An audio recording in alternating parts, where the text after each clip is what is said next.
اعالج حاجز البشره ازاي بقى؟ اول حاجه اني اوقف السبب اللي دمر لي حاجز البشره. لو ما بحطش سان سكرين احطه، لو بستخدم اسيدز كتير او احماض كتير ومقشرات كتير اوقفها تماما.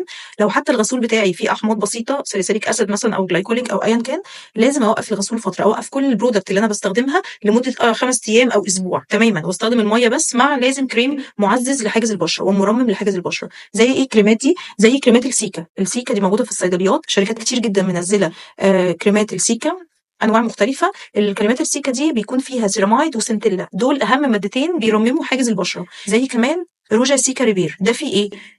في سيرامايد وفي سنتيلا، وكمان في هيرونيك اسيد وفي بروتينز وبيبتايدز، وكمان في فيتامين اي وبي 5. كل المكونات دي ممكن تعزز وترمم حاجز البشره بتاعي، وما فيهوش بيرفيومز على فكره. كل المكونات دي هي اوريدي من طبيعه بشرتنا وجلدنا، فانا لما بحطها على حاجز البشره المتدمر بترممه من اول وجديد. بس اكون موقفه اي حاجه تانية انا بستخدمها، ميه فقط وسان سكرين مع الكريم المرمم لحاجز البشره، لمده على الاقل اسبوع او اسبوعين. وبعد ما احس ان بشرتي خلاص ما بقتش بتتحسس، ما بقتش محمره، ما بقاش فيها كل الاعراض دي، بعد كده ابدا ادخل في روتيني الاساسي واحده واحده. ادخل بقى المرطب بتاعي، ادخل الغسول بتاعي، ادخل ماده فعاله لو انا بحتاج ماده فعاله بالتدريج، ويا ريت تكون باستشاره الدكتور.